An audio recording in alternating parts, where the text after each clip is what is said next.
औज़ुबिल्लाहिमिनश्शैतानिर्रजीम बिस्मिल्लाहिर्रहमानिर्रहीम अस्सलाम वालेकुम रहमतुल्लाहि वबरकातुहू। दोस्तों, उम्मीद करता हूँ कि आप तमाम लोग अल्लाह ताला के फजल करम से बिल्कुल ठीक ठाक होंगे। दोस्तों, लास्ट लेक्चर में हमने बात की थी कि नर्वस सिस्टम क्या है। उसमें मेनली हमने तीन चीज़ों के ऊपर बात की थी कि नर्वस सिस्टम बेसिकली जो थी मेजर एलिमेंट्स होते हैं नर्वस सिस्टम के। फर्स्ट ऑफ ऑल हमने बात की थी रिसेप्टर्स के ऊपर, सेकंड न्यूरॉन्स क्या है, और जो थर्ड है मोस्ट इंपॉर्टेंट इंग्रेडिएंट वो है इफेक्टर्स। आज हम जो मेजर है इसका इंग्रेडिएंट जिसको हमने कहा था कि ये बिल्डिंग ब्लॉक्स है, जो फंडामेंटल यूनिट है न्यूरॉन्स, आज हम इसके ऊपर बात करेंगे।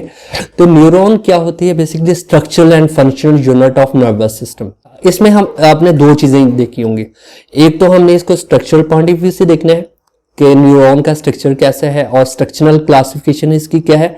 सेकंड नंबर पे हम इसकी फंक्शंस देखेंगे कि अकॉर्डिंग टू फंक्शंस न्यूरॉन की कितनी टाइप्स है। न्यूरॉन को समझने के लिए ना तो आपने ये वाला स्ट्रक्चर याद रखना है। ये रैट है, रैट में ये इसका हेड है और ये इसकी टेल है। अभी इस स्ट्रक्चर को मैं थोड़ा सा बड़ा करके बनाता हूं।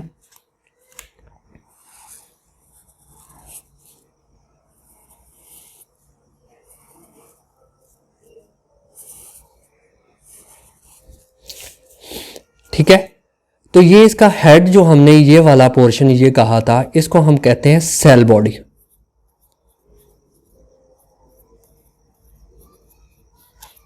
सेल बॉडी क्या होता है? सेल बॉडी के अंदर एक न्यूक्लियस होता है और साइटोप्लाज्म्स होता है। ठीक है, इसको हमने कहा सेल बॉडी। सेल बॉडी के साथ कुछ माइनर सी प्रोजेक्शंस होती हैं जिसको हमने कहा डेंड्राइट्स।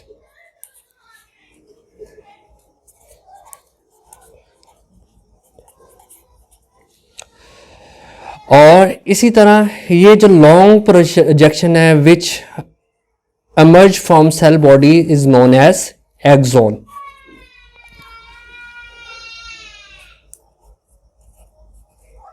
एक्सॉन इसको हमने बोला। एक्सॉन के ऊपर एक कवरिंग होती है, प्रोटेक्टिंग कवरिंग, इसको हम कहते हैं माइलिन शीथ।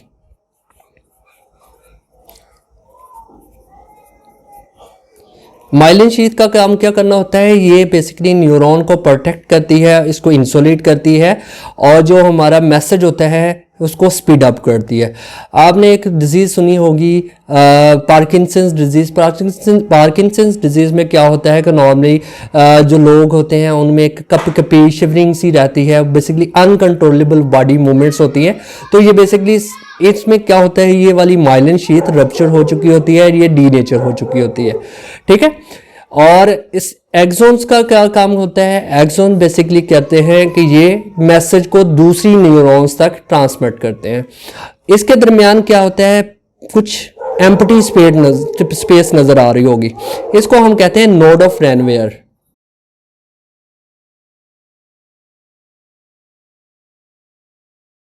ये बेसिकली जो एम्प्टी स्पॉट्स होती हैं, बेयर स्पॉट्स होती हैं ऑन द एक्सॉन्स, ये बेसिकली क्या करती हैं, ये सोडियम पोटाशियम चैनल जिसके ऊपर मैं एक और आपको लेक्चर दूंगा कि ये बेसिकली न्यूरल ट्रांसमिशन कैसे होती है। तो बेसिकली ये सोडियम और पोटाशियम चैनल की जो गेट ओपनिंग है वो यहाँ पे होते हैं।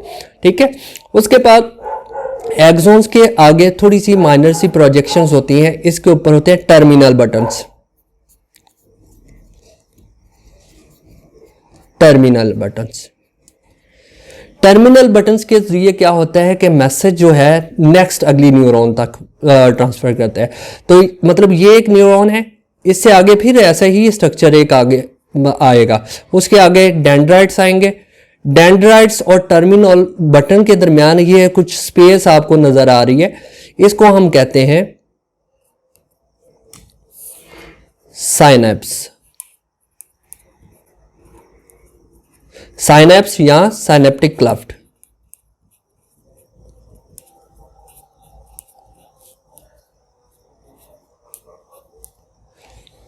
तो ये बेसिकली एक स्ट्रक्चर है न्यूरॉन का। इसमें सबसे पहले सेल बॉडी है, सेल बॉडी के अंदर न्यूक्लियस होता है और साइटोप्लाज्म होता है। सेल बॉडी के साथ माइनर सी प्रोजेक्शंस होती हैं जिनको हमने डेंड्राइट्स कहा। डेंड्राइट्स क्या करते हैं, मैसेज को रिसीव करते हैं फ्रॉम अदर न्यूरॉन्स। इसके साथ लॉन्ग प्रोजेक्शन होती है जिसको हमने कहा कि ये एक्सोन है। एक्सोन क्या करती हैं, बेसिकली हमारा जो मैसेज ये जो हमने रिसीव किया है इसको नेक्स्ट जो आगे वाली न्यूरॉन है इसके अंदर ट्रांसफ़र कर रही है। इसको आप अंडरस्टैंड करने के लिए इस तरह समझे, ये आपकी प्री साइनेप्टिक न्यूरॉन है और ये आपकी पोस्ट सिनेप्टिक न्यूरॉन है, यानी जो अगली जो नेक्स्ट न्यूरॉन स्टार्ट हो रही है ये वो वाली है पोस्ट सिनेप्टिक न्यूरॉन। तो प्री साइनेप्टिक न्यूरॉन और पोस्ट साइनेप्टिक न्यूरॉन के दरमियान जो डिस्टेंस होता है उसको हमने कहा कि ये साइनेप्स होता है। इसके अलावा मैंने आपको बताया कि ये इसके ऊपर एक प्रोटेक्टिंग शीट होती है, प्रोटेक्टिव कवरिंग होती है जिसको हमने कहा माइलिन शीट। बेसिकली ये इंसुलेट करती है। उसके बाद इन दोनों के दरमियान जो माइलिन शीट के दरमियान जो बेयर स्पॉट्स होते हैं, एम्प्टी स्पेसेस होती हैं, उनको हमने कहा नोड ऑफ फ्रेनवेयर। तो ये एक मेजर और बेसिक स्ट्रक्चर है जिसके बारे में आपकी अंडरस्टैंडिंग होनी चाहिए कि न्यूरॉन का स्ट्रक्चर क्या है। इस स्ट्रक्चर को मैंने इस वजह से आपको कहा कि ये बहुत ज़्यादा इंपॉर्टेंट है और आपने इसको जहन के अंदर रखना है कि जब हम आगे इंशाल्लाह सेरेब्रल कॉर्टेक्स पढ़ेंगे तो इसमें मैं बताऊंगा कि इसको आपको ये वाला स्ट्रक्चर आपको सेरेब्रल कॉर्टेक्स को या सीएनएस में फिर दो डिविजन्स हैं, ब्रेन एंड स्पाइनल कॉर्ड, वहाँ पे आपको ये वाला स्ट्रक्चर समझने में बहुत ज़्यादा मदद देगा। तो उम्मीद करता हूँ कि ये वाली वीडियो की भी आपको समझ आई होगी। ये तो है स्ट्रक्चर। जब हम स्ट्रक्चर की बात करते हैं तो there are 3 classifications, structural classification. हमने बेसिकली न्यूरॉन को कहा था कि neuron is the structural and functional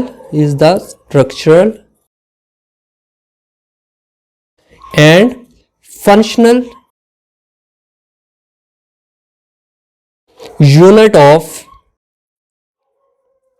nervous system।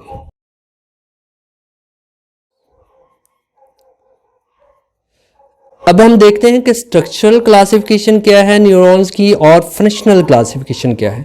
तो according to structures there are 3 classifications, 3 types according to structure. Number 1 unipolar neuron,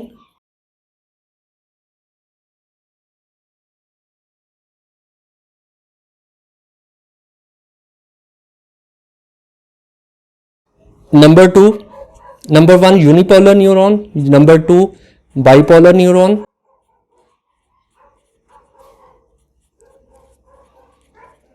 and number 3 multipolar neuron।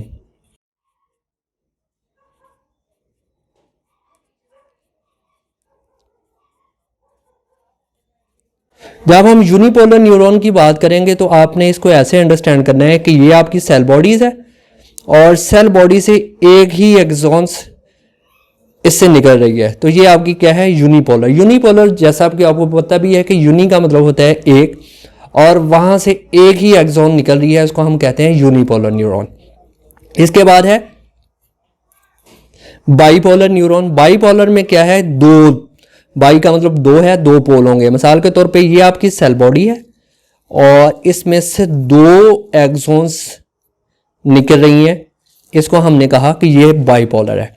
और इसी तरह multi में आपको पता है कि बेशुमार होते हैं, मल्टीपल्स होते हैं, तो ये आपकी सेल बॉडी है, वहां से मल्टीपल एक्सॉन्स निकल रहे हैं और इसको हमने कहा कि ये मल्टीपोलर न्यूरॉन है। बाई में क्या होगा, 2 एक्सॉन्स मर्ज हो रहे होंगे और यूनिपोलर में क्या होगा, 1 एक्सॉन्स मर्ज होता है। नॉर्मली जो हमारी सेंसरी न्यूरॉन्स होती हैं वो क्या होती हैं, यूनिपोलर न्यूरॉन्स होती हैं।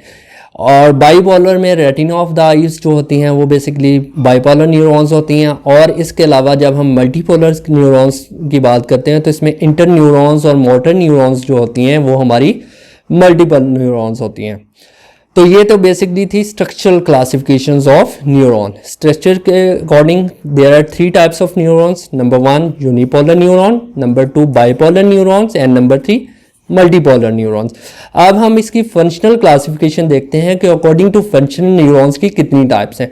तो according to function there are 3 types of neurons also. According to function there are 3 types of neuron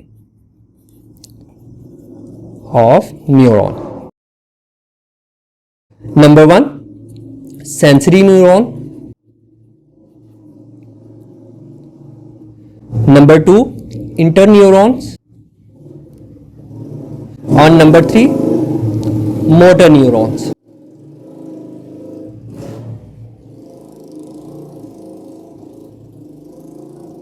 sensory neuron को हम एफरेंट न्यूरॉन भी कहते हैं। इंटरन्यूरॉन को हम एसोसिएटिव न्यूरॉन भी कहते हैं और मोटर न्यूरॉन को हम इफरेंट न्यूरॉन भी कहते हैं।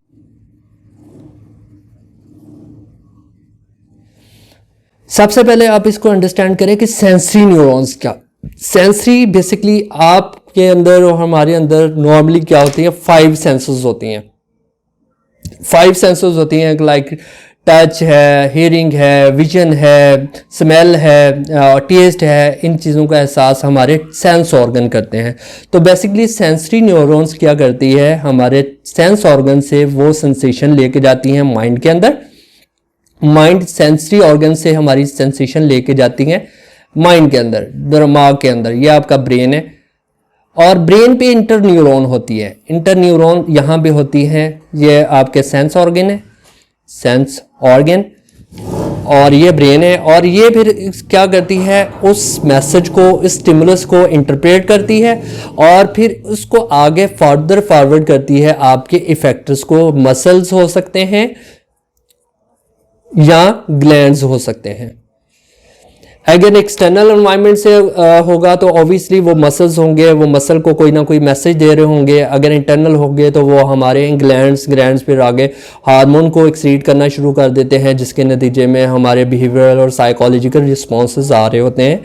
तो ये बेसिकली क्या करते हैं, सेंसरी न्यूरॉन्स मैसेज को लेके जाती है किसके पास, ब्रेन के पास, जो कि इंटरनल कंपोनेंट है, और इसके अंदर वो उसको इंटरप्रेट करता है और फिर उसको रिस्पॉन्स करते हैं थ्रू मसल्स और ग्लैंड्स जो कि होते हैं रिसेप्टर्स। उसको कौन करवाती है, मोटर न्यूरॉन्स। मोटर को मोटर से, मूवमेंट से याद रखना है कि इसका काम कोई एक्शन परफॉर्म करना है और रिएक्शन परफॉर्म करना है। और सेंसरी न्यूरॉन को आपने एक्शन से याद रखना है कि ऑब्वियसली कोई स्टिमुलस होगा जिसको हमारी सेंसरी न्यूरॉन्स डिटेक्ट करेंगी, तो उसके रिस्पॉन्स में ही उसका इफेक्ट होगा और उसका जो रिएक्शन होगा उसको कौन परफॉर्म करेगी, मोटर न्यूरॉन्स। तो इस तरह का एक आपके पास स्केच आ जाएगा जिसमें हमने सबसे पहले न्यूरॉन को स्टडी किया, न्यूरॉन के स्ट्रक्चर को स्टडी किया, और इसके बाद हमने उसकी स्ट्रक्चरल क्लासिफिकेशन पढ़ी कि there are 3 types according to structures, unipolar, bipolar, multipolar. और फिर हमने उसकी फंक्शंस की बात की। तो according to function there are 3 types of neuron also.